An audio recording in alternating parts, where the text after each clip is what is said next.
වාර්තාවක් අද 2025යි 6යි 9 වෙනි දින සමුදා 9 වෙනි දින අද දින මේ රටේ ත්‍රිවිධ හමුදා සේවයට එක්වුණු රණවිරුවන් විශාල පිරිසක් ඉන්නවා සන්නද්ධ ත්‍රිවිධ හමුදාවටම බැඳිලා 1999 සිට මේ දක්වා පැවති යුද සමයේින් පසුවත් මේ රටට සේවයක් කරලා givisagatta සේවා කාලයෙන් පසු නීත්‍යානුකූල ඉවත් වූ රණවිරුවන් ඉන්නවා. ඒ රණවිරුවන් වෙනුවෙන් 1999 සිට මේ වෙනතුරු අපි පැවති සියලුම රජයන් පාලකයන් හමුදාවේ සිටපු ජ්‍යෙෂ්ඨ නිලධාරීන් හමුදාපතිවරුන් ඇතුළු සියලුම දෙනාට මේ රණවිරුවන්ගේ තිබ්බ ගැටලු මොකද්ද? ඒ රණවිරුවා හමුදාවට බැඳුනේයි හමුදාවේ නිත්‍යානුකූල සේවා කාලයෙන් පසු ඉවත් වුණේ ඇයි කියන එක එදා මෙදා තුර අපි සියලුම දෙනාට පැහැදිලි කරලා දුන්නා.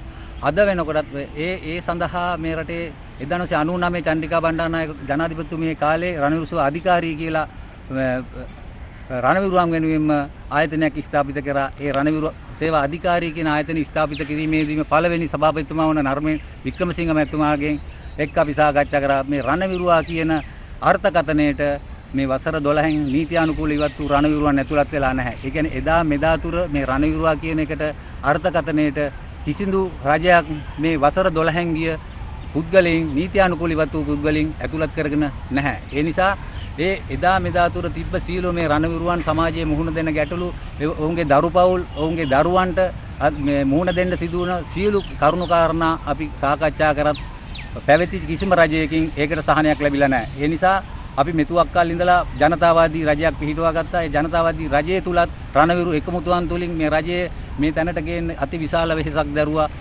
ඒත් මේ රණවිරුවගේ තියෙන කැකෑරෙන්න ප්‍රශ්නේ ඇතුලේ තියෙන නිසා එදා මෙදා තුර මේ සියලු නායකයින් ආණ්ඩුව වලින් ඒ සියලු නිලධාරීන් සංවිධානවල සමග සාකච්ඡා කරපු ඒ කරුණු කාරණා ඇතුළත් ලිපිලේඛන රැගෙන අද ආරක්ෂක නියෝජ්‍ය අමාත්‍යතුමා හමු වීමට අවස්ථාවක් ලබා දුන්නා.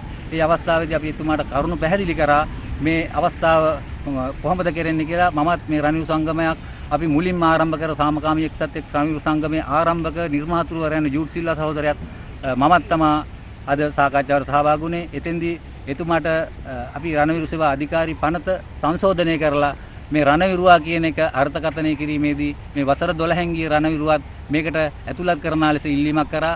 ඒ වගේම වසර 12න් නීත්‍යානුකූල ඉවත් වෙලා ගියාට පස්සේ සිවිල් සමාජය ගත වුණාට පස්සේ රණවිරුවන් විශාල පිරිසක් ස්වභාවික හේතුන් මත මිය ගොස් තියෙනවා. ඔවුන්ට වැන්දපුහා නද්දරු අරමුදල් ලබා ගැනීමට ඔවුන්ගේ බිරින්දෑවරුන් ගිය අවස්ථාවේදී ඒවා ගුවන් හමුදාව යුද හමුදාව වැටුප් අධ්‍යක්ෂක අංශවලින් කියලා තියෙනවා මේක ලබා දිය යුතුයි කියලා ලබා ගන්න ඉන්නවා. නමුත් විශ්‍රාම වැටුප් අධ්‍යක්ෂකතුමා කියනවා ඒක ලබා දෙන්න බෑ මේ පනත් සංශෝධනය වෙලා නැහැ කියලා. නමුත් මේ පනත් සංශෝධනය වෙලා තියෙනවා. ඒ ගැටලු ප්‍රබල තියෙනවා. ඒ අහිංසක දරුපවුල් වලට සාධාරණයක් ඉටු කළ යුතුයි.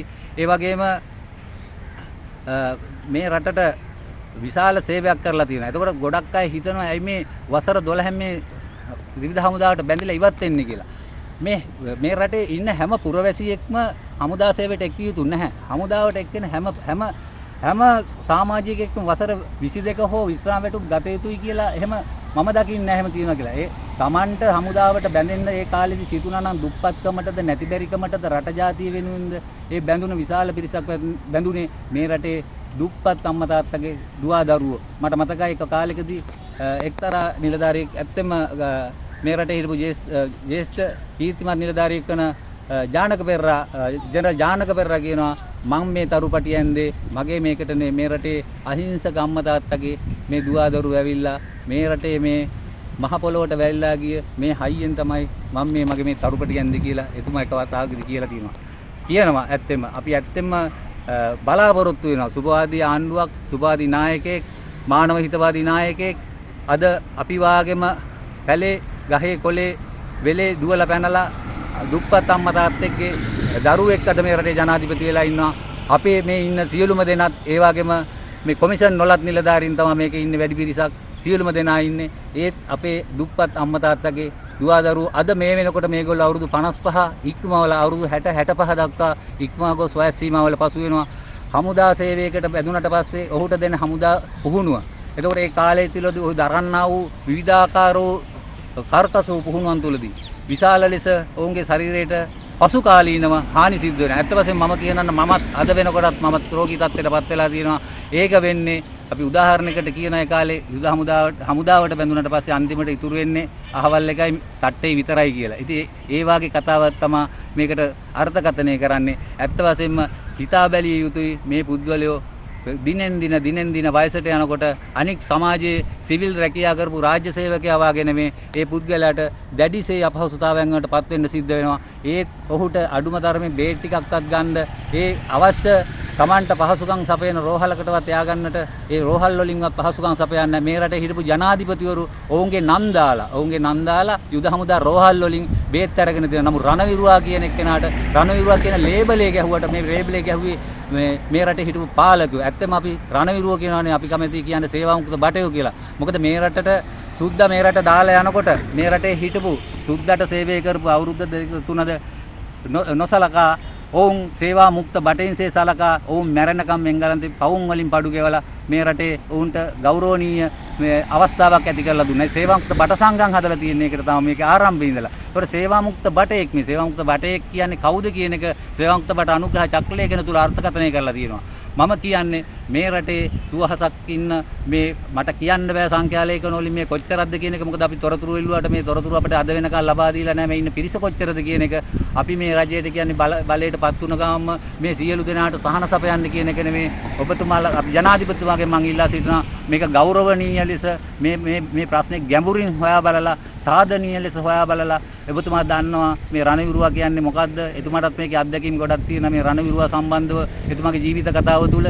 එතකොට එතුමා දන්නවා ඇයි මෙහෙම වෙන්නේ කියලා. එතකොට ඒකට අවස්ථාවක් අනිවාර්යයෙන්ම සැලසිය යුතුයි. මේ පුද්ගලයන් මේ යාමට ප්‍රථම මේ මිනිසුන්ට ගෞරවනීය විදිහට මේ රටේ සිටීමට අවස්ථාවක් සලසා දිය යුතුයි. මොකද මේ සියලුම රජයන් හැම වෙලේම පත් වෙන්න ඉස්සලා කරේ රණවිරුවා විකුණගෙන කාපු එක විතරයි. මම හිතනවා ජාතික ජන බලවේගයේ රජයක් කවදාවත් එවැනි සිදුවීමක් නොකරයි කියලා. මොකද මේකට මේ රජයේ බලයට පත් කරන රණවිරුවා අති විශාල කැපකිරීමක් කරලා තියෙනවා. ඒකෙදී දවසද දෙකද මාසෙද අවුරුද්දද 10ද විශ්‍රාමෙද කියලා නැහැ. මේ හමුදා සේවයට එකතු අය ක්‍රියා සම්පූර්ණම මේ කොන්දේසි විරහිතව මේකට දායක වෙලා තියෙනවා. මේ මල්වට්ටියට අත ගහලා තියෙනවා. එම නිසා මේ සියලු අයගේ ගැටලු ක්‍රමානුකූලව පියවරෙන් පියවරට විසඳෙයි කියලා වැඩි බලාපොරොත්තුවකින් ඇතුව අද අපි මේ සාකච්ඡාවෙන් සමුගෙන ගියා. මම හිතනවා ඒකට සාධනීය පිළිතුරක් ලැබෙයි කියලා. බොහොමත්ම ස්තුතියි.